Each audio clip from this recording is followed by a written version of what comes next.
The Carleton College Convocation program is a weekly lecture series that brings fresh insights and perspectives from experts in a variety of fields. The program has a rich history dating back several decades. The selected Convocation speakers assist the liberal arts mission of centering thoughtful conversations within education and beyond.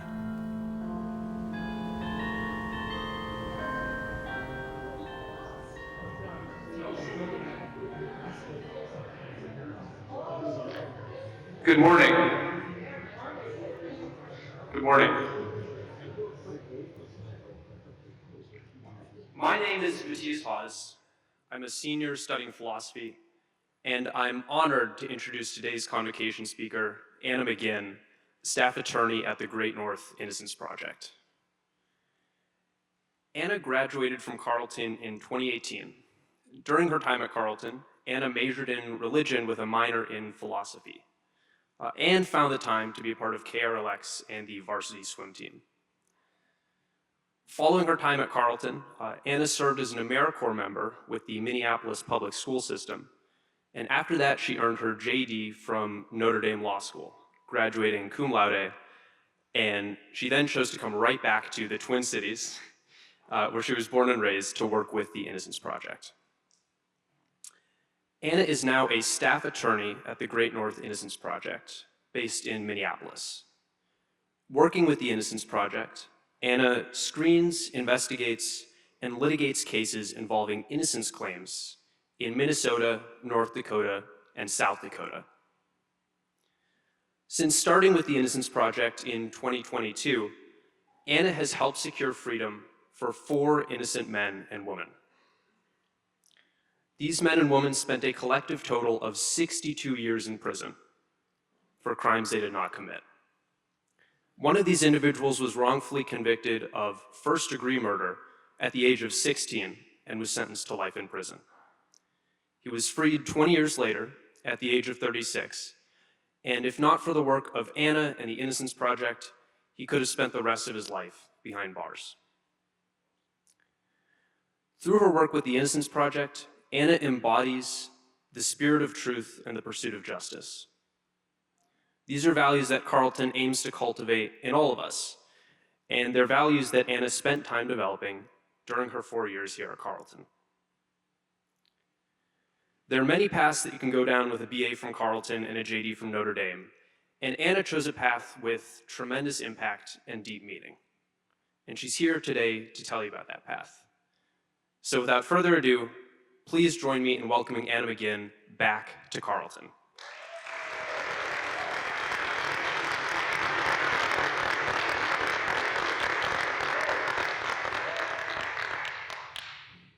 All right, thank you so much.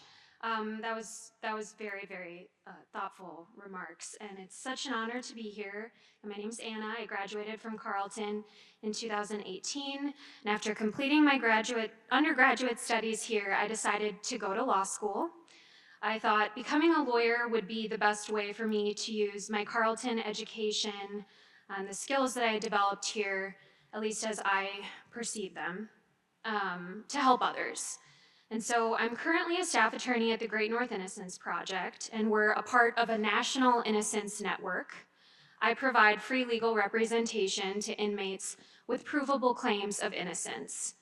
We predominantly serve men and women in Minnesota, North Dakota, and South Dakota. My organization also promotes substantive legal reforms to prevent future wrongful convictions, and we work to raise public awareness about the causes of and remedies for wrongful convictions. So that is what I am here today to do. So to level set, I like to begin by mentioning that in our Bill of Rights, 4 of the 10 amendments deal with protections for criminal defendants. And so with that framing, our criminal legal system has developed over time in theory to afford criminal defendants ample protections from unjust government intrusions. And with that backdrop, criminal convictions in the United States usually come about something like this. Something bad happens. Law enforcement of various state and federal agencies are called to investigate what happened, and throughout that process, they may come up with a list of suspects. A suspect becomes a criminal defendant, Only after a prosecutor's office and judge or grand jury have found that there is reasonable basis to believe that that individual may have committed a serious crime. So there's one check, potentially. And after our defendant has been charged, he has the right to an attorney and he has a choice. He can choose to plead guilty or go to trial. The vast majority of criminal defendants choose to plead guilty so as to avoid the trial penalty of receiving often much harsher sentences. If he decides to go to trial, he is afforded many rights. He is still guaranteed a constitutionally effective lawyer if he cannot afford to hire his own. He has a right to a trial by a jury of his peers, 12 individuals who must be unanimous in their verdict. The state has the burden to prove that he is guilty of the charged offense, and perhaps most importantly, he enjoys the presumption of innocence until the state has proven its case beyond a reasonable doubt, the highest evidentiary burden in our legal system. It is better that 10 guilty persons escape than that one innocent suffer, so said the English jurist William Blackstone in the 1760s. In the name of law and order, however, various actors in the criminal legal system have turned this bedrock principle on its head. Abuses of power in the criminal justice system have resulted in the wrongful prosecutions of thousands of innocent people. Many of those innocent people have been in prison, and some have been sent to death row. Unconscionably, some of those sentenced to death were executed for crimes they did not commit. Racial minorities have disproportionately been the target and victims of misconduct and mistakes, as an enduring legacy of racial prejudice has long plagued our criminal justice system. Just in the past 35 years, more than 3,600 innocent people serving prison sentences have been exonerated and freed from the shackles of confinement, their combined sentences adding up to more than 32,000 years of prison time. And this number, however, represents only a fraction of the number of persons wrongfully convicted over the same time period. So to be exonerated, you either have to receive an innocence pardon from the governor or the president, or your conviction was vacated and the state dismissed the case, or your conviction is vacated and the defendant is acquitted after a second trial. So it does not take into consideration those who take a guilty plea or resentencing offer to get out of prison early, and it does not reflect those who were acquitted or granted dismissal of the charges after being wrongfully arrested and potentially detained awaiting their first trial pre-conviction. And these are staggering statistics. Each of these exonerees was failed by a system that was designed, in theory, to err on the side of freeing the guilty lest the innocent be convicted, but which we now know is producing different results. You would think that all actors in the court system would work together to correct erroneous convictions, but this has not always proven to be the case. The state has, at times in the past, been notably resistant to overturning convictions, even when new evidence strongly suggests a miscarriage of justice occurred, such as credible scientific findings like DNA tests that definitively rule out the defendant as the perpetrator. And this is why exonerations are so exceedingly rare. In my line of work, we encounter resistance to the idea of revisiting past convictions. Often for good reason, the courts emphasize the principle of finality. But in my opinion, a healthy system, a system worthy of the public's trust, is one that acknowledges, remedies, and learns from past mistakes. Attorneys like myself who are representing defendants challenging a conviction face steep uphill battles in winning exonerations, with the rare success often taking years and even decades to bring about. For each of these exonerees, there remain many others still sitting in prison, praying for their day of justice to come. So I'm going to take us back to the 1980s. DNA was starting to be employed by police and prosecutors to solve crimes, but Barry Scheck and Peter Neufeld, the founders of the Innocence Project, decided to use DNA analysis not to prosecute the guilty, but to free the innocent. The first DNA exoneration, which occurred in 1989, was followed in subsequent years by scores of additional DNA exonerations from cases all across the United States. DNA exonerations, while telling only part of the story, presage a much larger and more extensive problem. DNA evidence plays a role in a comparatively small percentage of cases. In the majority of criminal prosecutions, DNA evidence is not relevant to the crime, and neither the state nor the defendant can rely on DNA to establish guilt or lack thereof. Think of a robbery at gunpoint, for example. DNA evidence would not be helpful in solving that case. And emerging data on the total number of wrongful convictions over the past 3 decades confirms this. So with these DNA exonerations, we know as much as possible that the wrong person was sent to prison for a crime that they didn't commit. And so the National Registry of Exonerations out of the University of Michigan began tracking exonerations and the causes of those wrongful convictions. And so they said, look, we know that X person didn't commit this crime, but they were convicted. Why is that? And so across the country now, the registry tracks contributing causes of each wrongful conviction. And the data show that there are 5 main causes of wrongful conviction. And so from left to right, we have mistaken eyewitness identification in about 27% of exonerations, perjury or false accusations in about 63%, false confessions in about 14%, false or misleading forensic sciences in about 26%, and official misconduct in about 60%. And remember, these are contributing factors. So each exoneration usually has more than one of these playing a role in their conviction. And I'm going to focus on a couple of these for my talk, starting with official misconduct. So official misconduct refers to various state actors violating a criminal defendant's rights. For example, willfully concealing evidence of a defendant's innocence is an egregious form of government misconduct that comes with life-altering and sometimes life-ending consequences. Such misconduct violates a criminal defendant's Brady rights, coming from the 1963 U.S. Supreme Court case Brady v. Maryland, which requires prosecutors to disclose exculpatory evidence to a criminal defendant. So when I say Brady evidence or Brady material, I'm referring to evidence that was not disclosed to a defendant before trial that should have been, because it was helpful in some material way to a criminal defendant. And this type of misconduct doesn't just happen in rare and isolated cases. Studies of exonerations that have occurred in the past 35 years have shown that almost half of those wrongful convictions involved prosecutors or police or both hiding or withholding exculpatory evidence. So this is a subset of the broader official misconduct portion of this chart. And these are just the cases we know about. The question of how often Brady is violated is impossible to answer because by its very nature, the withholding of exculpatory evidence is hidden, and hidden information may never surface. Providing Brady material to the defendant is most important where the evidence of guilt is the weakest, and therefore the odds that the defendant is actually innocent are therefore the greatest.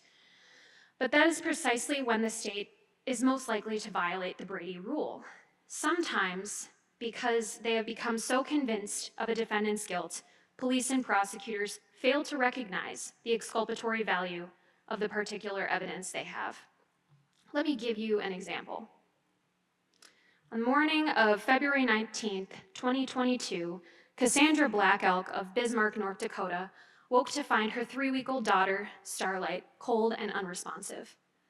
Black Elk, who was 26 years old, was so distraught that her 4-year-old daughter called 911. Starlight was pronounced dead by first responders.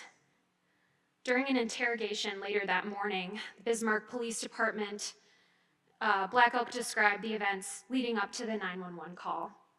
She said that the night before, she'd been home with Starlight, her 2 older children, and Starlight's father, her boyfriend. After dinner, the older kids watched a movie. Starlight had a bottle at about 9 p.m. About an hour later, Black Elk said she and her boyfriend began arguing. He later left the house around 1 a.m. Black Elk told police that she had consumed some alcohol that evening. After her boyfriend left, Black Elk said she gave Starlight another bottle, then swaddled the baby and laid her down on the bed next to her. The officers doing the interrogation are convinced and have jumped to the conclusion that Cassandra has done something to the baby. They begin their interrogation by telling her that the child had bruising and that they could tell that the child had suffered some injury. They start to speculate that maybe there was some kind of abusive event. They start describing the symptoms of shaken baby syndrome, which for those who do this work know is an extremely controversial and sometimes dubious medical diagnosis. And so they would try all these techniques like telling her, you didn't mean to do it. Whatever you did was an accident. You just lost control. Maybe the baby was crying. Maybe the baby couldn't sleep. Maybe you just got frustrated and lost control and you shook the baby. Just tell us that you're a person who needs help and you're not evil, right? And then things will go better for you.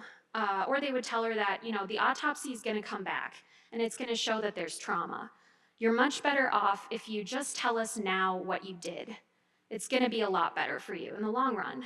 And they told her that Child Protective Services had taken her 2 other children and she wouldn't get them back unless she was willing to say what it was that she did to this baby to cause her death. And so this, of course, puts her in an impossible situation because she didn't do anything, and she knows that she didn't do anything, nor did her boyfriend. And so she maintained her innocence throughout this interrogation, despite the immense pressure that they put on her. When the police asked Black Elk what caused Starlight's death, she said SIDS, referring to sudden infant death syndrome, and the police told her that that was not real. On February 22nd, 2022, Black Elk was charged with felony child neglect. The charging document stated that she, quote, failed to provide proper parental care or control for Starlight by consuming alcohol to a level that impaired her ability to care for Starlight, and Starlight died due to a lack of appropriate care. So what they said was, we know that she was responsible for this death, but we don't yet know the mechanism of death pending autopsy results. So this is a perfect example of a rush to judgment and conclusions that were made with no real solid foundation whatsoever, just assumptions. Also, on that same day, Dr. Barry Miller, a medical examiner for the state of North Dakota, performed an autopsy on Starlight. Burleigh County State's Attorney Julie Lawyer and Detective Tyler Welk of the Bismarck Police Department attended the autopsy. And although Dr. Miller completed her initial findings within a few days, the final report was delayed pending peer review. So one of the first things that happens after her arrest is they have a bail hearing. The prosecution comes in and says, look, this is an infant death case. We need to set the bail high. She couldn't meet it, so she's stuck. She's behind bars awaiting trial. She's got 2 young children from whom she's separated at this incredibly traumatic time. So that's one additional layer of pressure that was added onto her. And one of the worst things that happened to her was that after she was arrested, she was just completely savaged in the Bismarck media. Her mugshot was plastered on the front pages of papers with headlines suggesting that she was a baby killer, that she'd been arrested for killing her own child. And it was so awful for her to see that and for that to be the story about her. After Black Elk's public defender filed a request for discovery, in its response shortly thereafter, the state made no mention of any preliminary autopsy findings. During the next few months, Black Elk would later testify. She repeatedly asked her attorney about the status of the autopsy report. Nonetheless, when the state tendered a plea agreement, her attorney urged her to take the deal. And he says things like, you'll get a 5-year sentence, but you'll only serve about 18 months. You'll be out before you know it. And Cassie was resistant to that for good reason. She kept saying, I know I didn't do anything to my child. I'm innocent. When can I see the copy of the autopsy report? And ultimately, what her lawyer says to her is, you're getting ahead of yourself. For now, just plead guilty. If the autopsy comes back favorable to you, we'll deal with that later. On her attorney's advice, on May 13th, 2022, Black Elk pled guilty in Burleigh County District Court to felony child neglect. There was still no final autopsy report, and the plea agreement no longer mentioned Starlight's death. Now it just said that Black Elk, quote, committed the crime of child neglect by willfully failing to provide proper parental care or control necessary for the physical health of Starlight. Black Elk received a sentence of 5 years in prison with all but 18 months suspended. So here she is. She's pled guilty. She's been sentenced. She's in prison serving her sentence. and her lawyer has told her that he couldn't help her get the autopsy report at that point. But she did not give up. She kept working on it to get her own copy, and then eventually she gets a copy, I think in July of 2022, where she gets to read the story of what actually happened to her baby for the first time. Dr. Miller's autopsy report was dated May 27, 2022, and it confirmed what she had always known, what she tried to tell everyone, that she hadn't done anything to hurt her baby. There was no evidence of neglect, trauma, or abuse. 3-week-old Starlight had died of sudden infant death syndrome, and the manner of death was undetermined. We filed a post-conviction petition on her behalf in December 2022. We argued that the autopsy report was new evidence of innocence not known at the time Black Elk entered her plea, and that her attorney had provided her ineffective representation.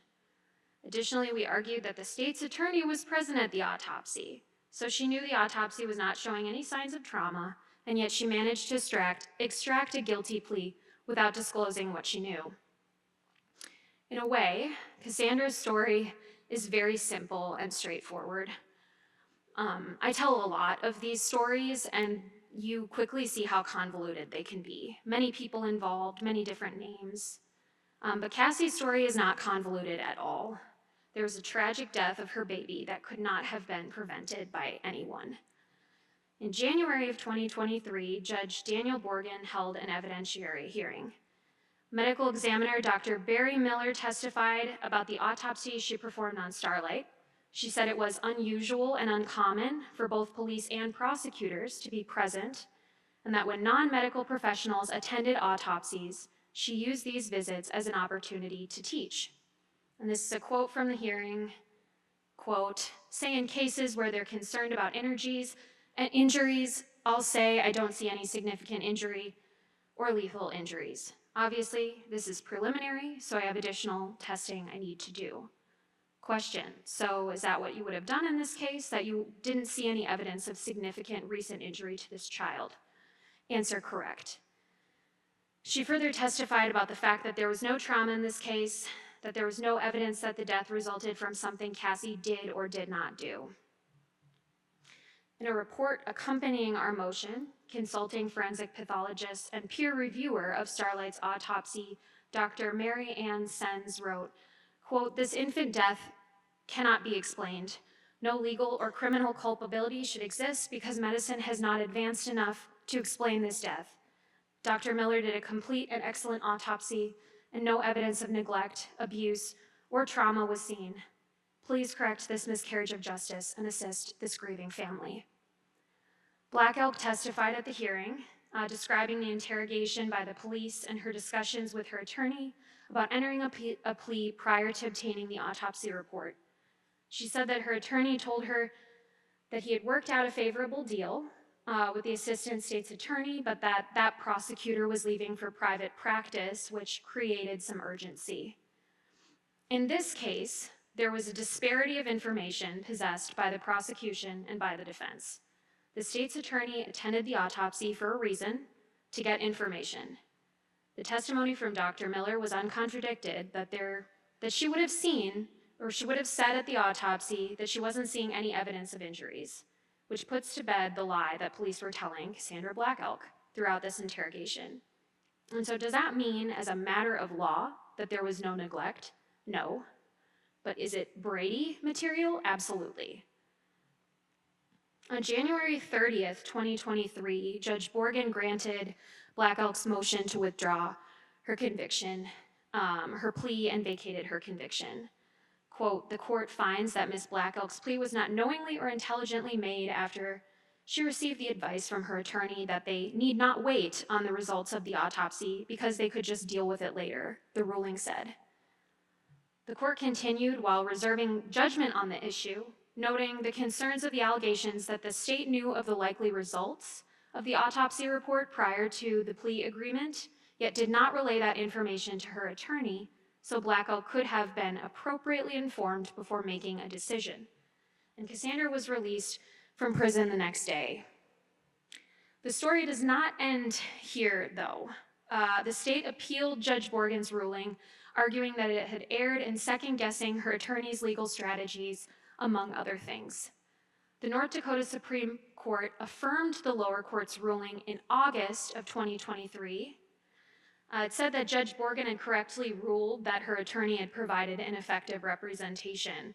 And one of the North Dakota Supreme Court justices actually wrote separately to say that with the new evidence of the autopsy report, it's very likely that Cassandra would have been acquitted at trial as a matter of law because they just didn't have the evidence to convict. Okay, so her conviction's been vacated, the state appeals. Do they let the case go, or do they choose to proceed with a subsequent trial? And again, we were very disappointed to learn from them that they did plan to continue to prosecute Cassandra Black Elk. And keep in mind that double jeopardy doesn't typically attach for vacated convictions. The Fifth Amendment states that criminal defendants can't be placed twice in jeopardy for the same offense. But when a conviction is vacated, like Cassie's, it just means that the original judgment is set aside, usually because of some error in the proceedings. Put another way, because the first conviction is deemed invalid, the case goes back to the procedural posture pre-trial. And so with that, the state shifted their theory to say that because Cassie had been drinking alcohol that night, regardless of whether it had anything to do with her baby's death, that in and of itself, drinking alone while you have children at home is felony child neglect. And so they pursued the case on that theory. It specifically said that Black Elk, quote, failed to provide proper parental care or control by consuming alcohol to a level that impaired her ability to care for Starlight, an infant. We moved to dismiss, arguing that she had properly cared for her daughter and that the state's interpretation of the child neglect statute was unconstitutionally vague, and that there was no evidence that Black Elk was too intoxicated to properly care for her daughter. And no, I have not seen an example where this fact alone, drinking alcohol, constituted felony child neglect. And that really ought to make you wonder, in terms of a charging decision, whether a middle-class white mother who had a few glasses of wine at the book club, was still under the influence when she relieved the nanny, would be charged. I seriously doubt it. We spoke to a lot of other defense lawyers about this, in other states in the country, and what we heard mostly was, your client is not white, is she? So I guess sometimes drinking while being in charge of children and not being white could get you into some more trouble than other folks might imagine. I think some assumptions were made based on who Cassie is and what she looks like and what community she comes from. And I also think that on all sides of the issue, people didn't think that it was such a big deal for Cassie to go to prison for 18 months. Even her own lawyer told her something to the effect of, "You'll be out before you know it." She had never been in prison before. This was a totally new experience for her, so the idea that it just wouldn't be such a big deal to go to prison for 18 months is astounding. Judge Borgen denied our motion to dismiss, but ordered the state to amend its charging documents within 14 days to show how Black Elk's alleged intoxication impaired her ability to care for Starlight, or what care she failed to provide. The state moved to dismiss the charges 10 days later, writing that after a thorough review of the evidence, it does not believe that the continued prosecution of this matter is in the best interest of justice. And Judge Borgen granted that motion the next day. And the fact that she actually herself, through her own diligence and her own work from a prison cell, managed to get a copy of that autopsy report, which started all of this, is pretty amazing. And here she is today with her two daughters, trying to rebuild her life in the face of absolute catastrophe. I want to turn our attention to another case, this one involving faulty eyewitness identifications, another cause on this chart contributing to about 27 or 28% of wrongful convictions.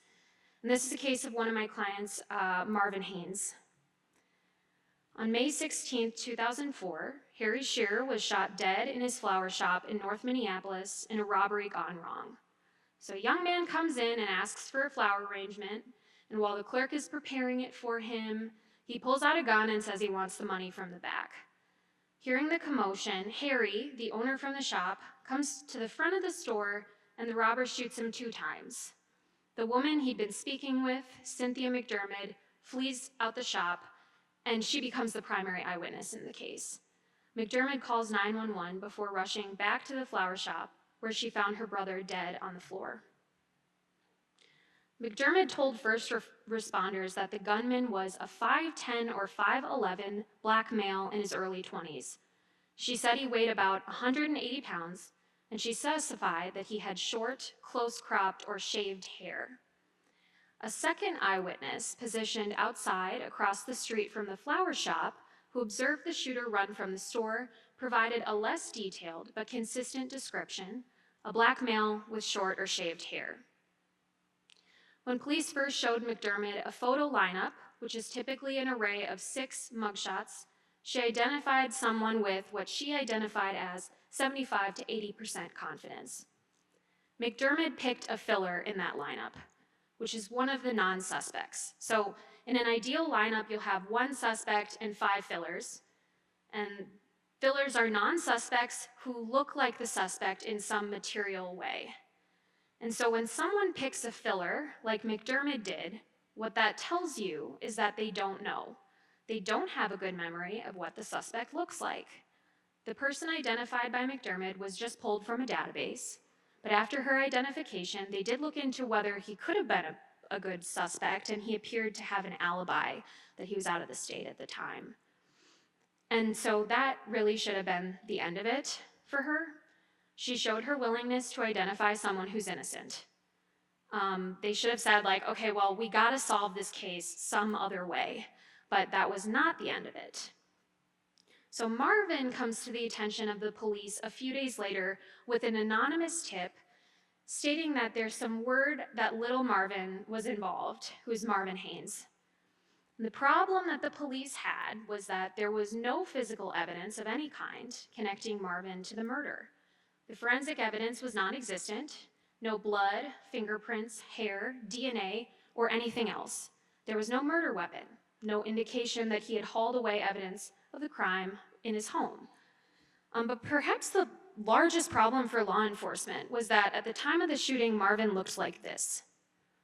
Just 3 days after the shooting, he was 16, he was much smaller, 50 pounds lighter than the estimate, several inches shorter, about the same height as the witness, so she identified someone who's 4 or 5 inches taller than her, several years younger, but perhaps most obviously is that the witnesses both described someone with short hair or shaved hair.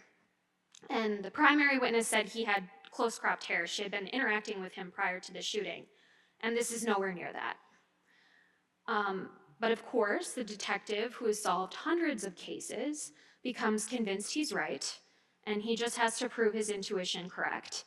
And so this investigation becomes suspect-based rather than fact-based, and the investigators work to rule a particular suspect in. Rather than trying to determine objectively from the facts that happened, the goal becomes developing evidence to prove that a particular suspect or suspects committed the crime. The detective was a victim of confirmation bias and tunnel vision. Confirmation bias is the psychological tendency to seek only evidence that confirms your beliefs while ignoring or discounting evidence that contradicts your beliefs. And tunnel vision goes hand in hand with confirmation bias, and it occurs when we inherently focus on a particular thing or idea to the exclusion of other things or ideas. And in the criminal context, this occurs when police or prosecutors narrow their focus on a particular suspect, usually based on incomplete evidence, while ignoring or overlooking other possible evidence that might implicate other suspects. We all fall prey to these cognitive biases, but the consequences are especially egregious in the context of serious criminal charges. It is not that the police set out to frame someone they know to be innocent, although that sometimes happens, if rarely. More often, police feel the need to create or find evidence necessary to convict where none exists. Those who work to correct injustices of this type have a name for it: noble cause corruption. So when they did the lineup, they didn't use this photo, even though he had been arrested and photographed prior to administering the lineups. This photo was taken 3 days after the murder. They used a 2-year-old photo where he did have short hair, So it was much more closely resembling what the witnesses had described, even though that wasn't how he looked that day. So I used this old picture, and at the time, McDermott did identify him. This case is an absolute disaster from an eyewitness identification perspective. Among many errors, the photo lineup was not done in a double-blind manner, which means that the person administering the lineup doesn't know who the suspect is, which is just a really basic, fundamental best practice for eyewitness identifications. Investigators, knowingly or unknowingly, may leak information to a witness to suggest her to pick the right guy. The day after McDermott selected Marvin from a photographic lineup, Marvin was brought in and placed in an in-person lineup before the same witness. He was the only person from the photo lineup she'd just been shown to appear in the in-person lineup. And plainly, this too was suggestive, as the investigator surely knew. And predictably, McDermott tentatively identified him as the gunman again, having just identified him a day before. And that again violates basically every best practice in eyewitness identifications known. It is a basic principle that you don't show a witness the same suspect more than once. And there are a couple of reasons for that, which are pretty intuitive, right? Like, once they've seen him, he's gonna look familiar to them because he's the only common denominator. And the witness is probably thinking, okay, well, he's the one they're showing me more than once, so they probably think it's him. And of course, with good procedures, that is exactly what you want to avoid, is any suggestion to the witness who the suspect is. So that's just enormously problematic. Conducting successive lineups only helps solidify McDermott's identification of Marvin in her mind. Regardless of how uncertain her identification of the perpetrators might have been, once McDermott identified Marvin in 2 lineups, her mind would not change. By the time of trial, McDermott pointed out Marvin in the courtroom and claimed she was absolutely certain that he killed her brother. McDermott's testimony served as the primary basis for Marvin's conviction and life sentence. Oftentimes, mistaken eyewitness identifications by a witness is simply an honest, though tragic, mistake. The problem is especially acute in cross-racial identifications, where the suspect and the eyewitness aren't the same race, and the suspect was not previously known to the witness, as was the case here.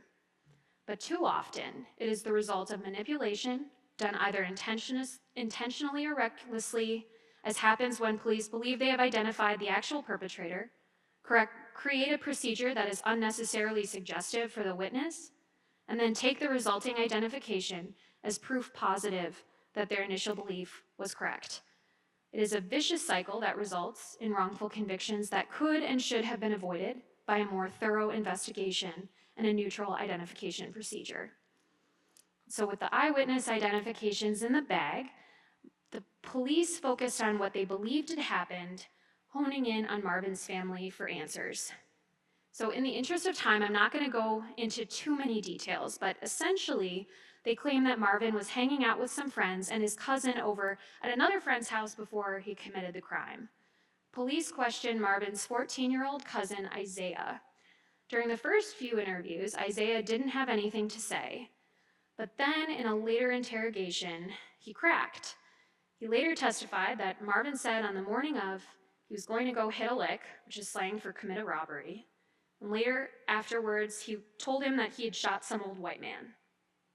Isaiah would be the first of 3 kids who police would use to implicate Marvin in the crime.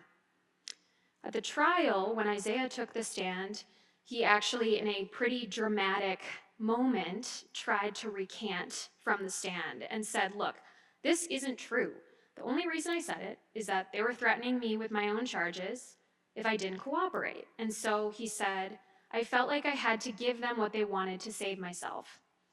And the court calls a recess because things kind of went off the rails. And then the state is threatening him with perjury charges if he doesn't recant his recantation. There's testimony later on that he's out in the hall, and he's just a kid, crying in the hallway because he's been placed in this impossible situation. He's trying to tell the truth and is being threatened with criminal charges if he does so. So anyway, they bring him back in, and he, in fits and starts, goes back to the original story he told police. A few other witnesses were called to the stand, including Ravi Seeley, a 14-year-old boy who was in the neighborhood. That was the other eyewitness. He just happened to be walking by when he heard shots and saw someone fleeing. Shortly after the shooting, Seeley identified Marvin in a lineup under the same circumstances as McDermott, same photos, but a year later on the stand, he had his doubts. Another teenager named Jennifer testified that she'd spoken to Marvin the morning of the shooting at his house, that he told her that he shot some old white man. However, Jennifer couldn't identify Marvin in court, and the house that she said was Marvin's was actually the house of another person named Marvin Miller. After a week-long trial with no forensic evidence tying Marvin to the shooting, no murder weapon, shaky eyewitness identifications, and even a witness recantation on the stand, Marvin thought he'd be back to being a teenager in no time. But on September 2nd, 2005, the jury convicted Marvin of first-degree murder. Marvin always maintained his innocence and stated that he was at home that morning.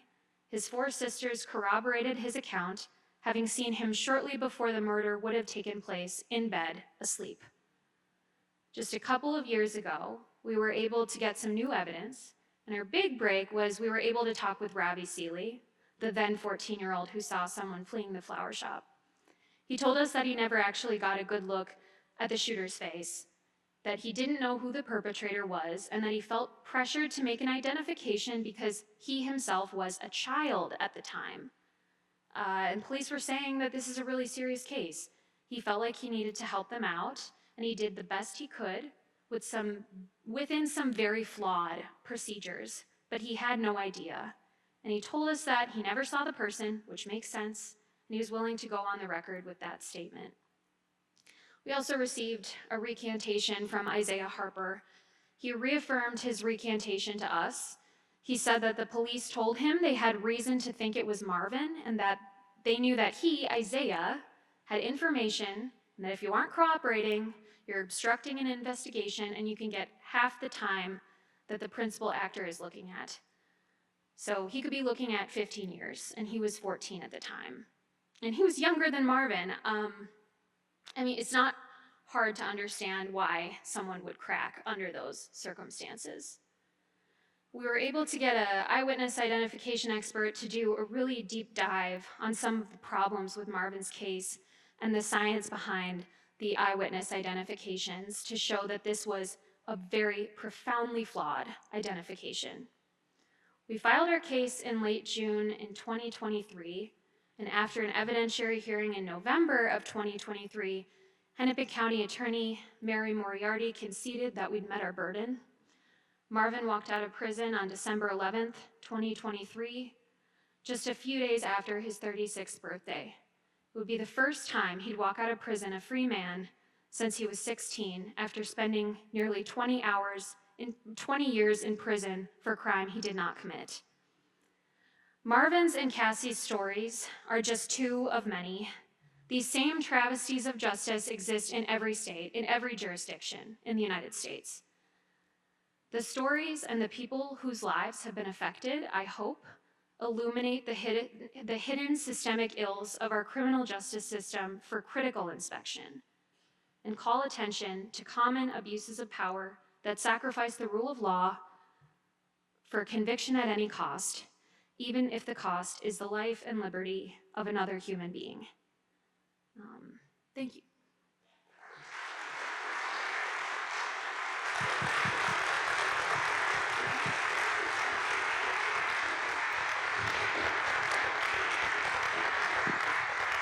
Thank you very, very much, Anna. That was outstanding. We appreciate it very much. We're going to get to the Q&A in a second, and I see the hands are already starting to go up.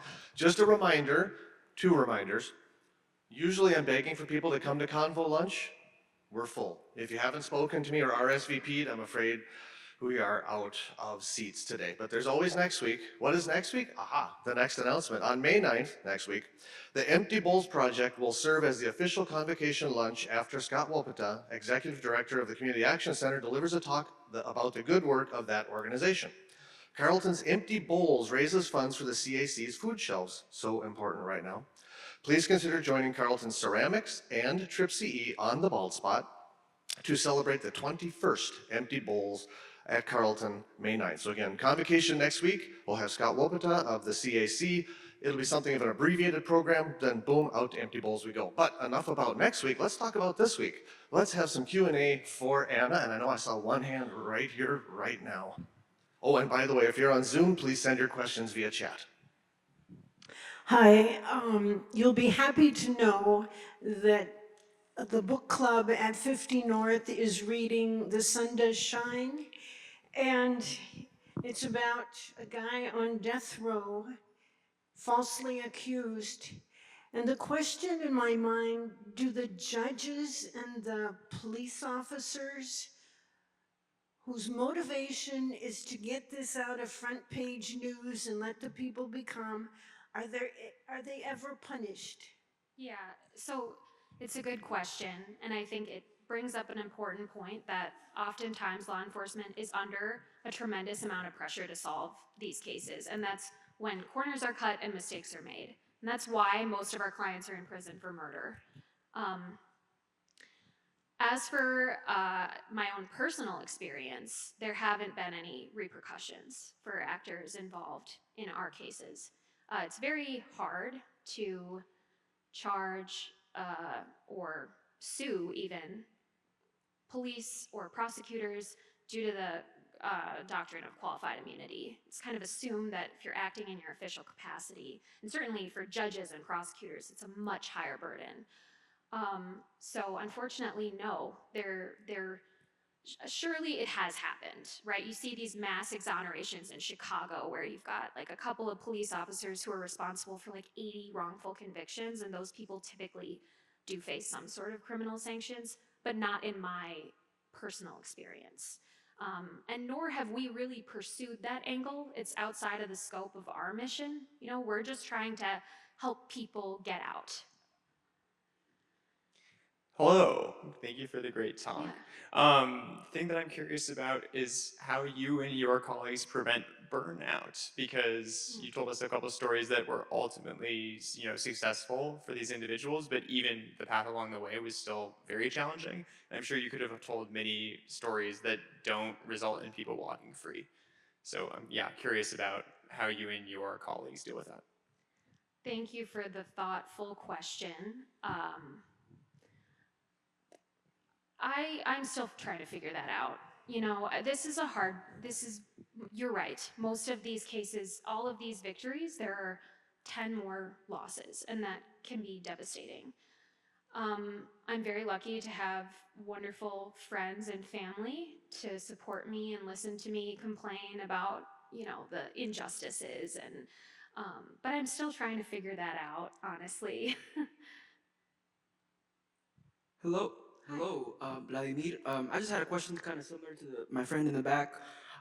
So I've noticed, it may not apply for all like cases and whatnot, but I've noticed this pattern where like POC and like, like marginalized groups are like portrayed like to look, like criminals and whatnot, but like that doesn't apply to like the majority of like, white folks. And like I'm thinking of like just out there, like the Justin Bieber headshot where he's like smiling and his hair is groomed and he looks like presentable, but like you see these people and like you see they're very like ungroomed and like to me like I see them as someone who's like scared or like hurt, or you know what I mean, like I would be too if I was like in that position. And like I guess like I know like maybe not like I don't want to say attack or like put this burden onto the police or whatnot, but is there like hypothetically could there be like legislation to be like, hey, like I get it, y'all have like your job to do, but we should also like represent these people in a very fair light, and like maybe have like legislation that kind of be like, hey, like these are the standards of like taking headshots, publicizing it, and be like, hey, like they have to be well groomed, they have to look healthy, they have to. I know like that might be a little lot to like ask for, but like it could counter like that like public opinion that, oh, this person done it, like because first impressions like for a lot of people like mean a lot. So like I'm just like I don't want to put you in the spot, or just hypothetical, yeah. Thank you. Yeah, that's a great question and really good points. So a lot of the legislation regarding eyewitness lineups is trying to make sure that it's not so much focused on that, which is a very important issue. I agree. And we'll see how AI, like, impacts all of this, even in a couple years, I have no idea. But typically the way to cure some of those problems is to say to an eyewitness, the person might not be in this lineup, or, why it's really important to not have investigating officers conducting the lineups, because they might say, like, you want to look at photo number 3 again, maybe, or are you sure? There are other procedures just to try to make it as fair as possible. But certainly I agree. I have never seen a flattering lineup photo or a mugshot in my entire, we look at tons of these. They're all, and that's why, like, with the media, with my client Cassandra Black Elk, like, this stuff is really damaging. This is still on the internet. And if you search her name, it's gonna come up. So I think a healthy skepticism is warranted when we're consuming media like this. Because, as you mentioned, it's very damning. We'll have stories written about our clients who get out of prison and they use the mugshots, you know? So I don't have a satisfying answer, but I appreciate that you're thinking about that in a good way. Ugh. Hi, Anna. Hi, Gunnar.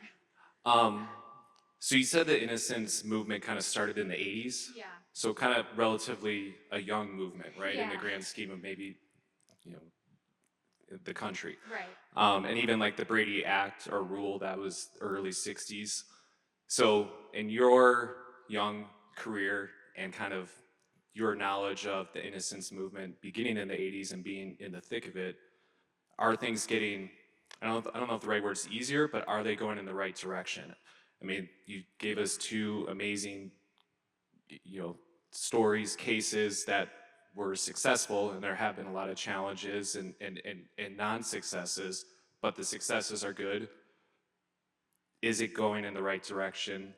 Yeah. Do you see like it being something that continues to go in a way where justice is reached for those Yeah. who get injustice? Thanks for the question. I think it ebbs and flows. Certainly in 2020, we saw a lot more people had a healthy skepticism of the system and law enforcement, and that yielded some more positive results. And then the pendulum kind of swings back, and things get worse for a time. I will say that most of the convictions that I am looking at are early 2000s. That's just a big blanket statement. There's so many other examples, but certainly I think, additionally, I guess one thing I would say too is that the emergence of the true crime genre, which has its problems ethically, has also sort of like made more people aware of the fact that, like, the police can lie to you and maybe question some of these underlying causes of wrongful convictions. So my hope is that as we start to catch up there, I can better answer that question, and the answer will be yes, things are getting better, and I think they probably are, right? But it's important to note that I'm looking at cases of convictions at the latest, like 3 years after their conviction, because of the appeal process, and then we got to do post-conviction litigation. So the earliest cases that I'm looking at are convictions from like 2022 right now. So I couldn't tell you like right in this second, but yeah. Yeah. Thank you so much for your talk. While I was watching it, I was honestly like seeing red as you were like telling these stories. And I was curious, how do you deal with like the anger and like the emotions I'm sure you must feel like dealing with these cases that last months or years, in order to be able to right the injustices and that kind of thing? And like, how do you deal with like I guess the feeling of wanting justice to be done now, and like the struggle that it's not going to be done now and it might not be done ever, and it's going to take months or years? Yeah. Yeah, it's a great question. I struggle with that every day, except for the days where we win. Like right now, I'm thinking about, I have a client who's sleeping or in prison right now, like in Faribault, 10 miles away from here, just sitting in a prison cell. What I try to tell myself is that I am one person, and far be it from me to assume that I could solve like systemic racism. I mean, that's preposterous. Like to think that one individual attorney can do that. That is what I try to tell myself and say, like, I didn't create this situation. I did not put him in prison. I'm trying to help it and, help him get out, but I can't make things worse. That is what I try to tell myself when I'm really upset. But usually what happens is I take a day off of work to cry for a while and then try to get back on the saddle. Hi, thank you for a great talk. I was curious about the process when it comes to deciding which cases you'll work on and deciding do you have enough evidence to make this argument for someone is innocent?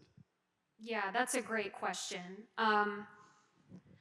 So typically when we're reviewing cases, we look at the factors in the chart to see if like, okay, are any of these present? That's a good place to start. Or bad actors. Like there are a couple of maybe prosecutors or police officers or other state actors that are involved in a lot of these cases. And so beginning with our screening process, we flag some of those automatically, right? And that warrants a closer look. Typically, additionally, and this isn't totally answering your question, but there are certain cases that we just can't really take. Cases where there's nothing we can do, even if the person is innocent, the claims are procedurally barred, or maybe it's a criminal sexual conduct case where the allegation is it was consensual or there was a lie. We don't typically go and investigate those. And so I'm sure that we do reject maybe some people who are innocent of those crimes. So after we've done that initial screening, a lot of it is, reading trial transcripts, talking to the trial attorneys, talking to the prospective client, their family members. You can weed them out pretty well, actually. Like, it's kind of like a pyramid. We get hundreds of requests, and then as time goes on, more and more people get rejected for some reason. And then to the point where we probably take about 1% of the people that apply, is my guess. So it's a long process, usually a year of investigation at least. Hi, you talked a little bit about like how this work is hard, but it's also rewarding. How did you know coming out of law school with so many options and pathways you could have taken to pursue this work? Like, how did you know you were passionate enough to deal with all the emotions? Yeah, I think, well, one, I was always really interested in criminal law throughout law school and before. I thought it just presented a lot of interesting questions about how we want our society to function. And regarding my interest in this work, I think it's pretty easy to see why. So, like, this is a pretty universal basic principle, right? That we don't want people going to prison for crimes they didn't commit. And so I also part of it was I realized I didn't think I wanted to be a trial attorney. So a lot of my comrades would be like public defenders. But that's a lot of public speaking, which isn't like something I was interested in doing. I like to sit down and write. And so post-conviction litigation is a significant amount of writing and reading. And I thought that it was a good combination of my interest in criminal law as well as my academic interests. But, of course I didn't know until I started that it would be a good fit. We're going to squeeze in one last question, and you get it. Thank you. Anna Kristen Bloomer, chair of the religion department. We're all here, and I just cannot tell you how moving it is to listen to you. Really deeply moving, and I'm sure, I haven't talked with my colleagues yet, but I'm sure we're all incredibly moved and impressed. You told me last night you work about 18 hours a day. Sometimes. At times, yeah. And I know you agreed to do this for almost nothing. And I'm curious about how financially the Innocence Project keeps going, and what, if anything, we can do to help. Thank you for allowing me to plug that. Donations are very much accepted and encouraged. We have a benefit every year. You can go on our website. We rely on the kindness of strangers who are moved, but not everybody can afford to make meaningful contributions. So grants and government awards are often something that finances our work, which is uncertain right now as well. But the work will continue no matter what, because that is why we exist, right? But yeah, this is hard. You know, like with a donation for a food shelf or something, you can say, look, my $20 is giving like five meals. But with a $20 donation to the Great North Innocence Project, like sometimes we fail, you know, and so the yield is it's the fight for the cause that's so important. But yeah, not as tangible. I can't thank you enough for being here, Anna. Thank you for your time and your presentation. Thank you all for being here as well.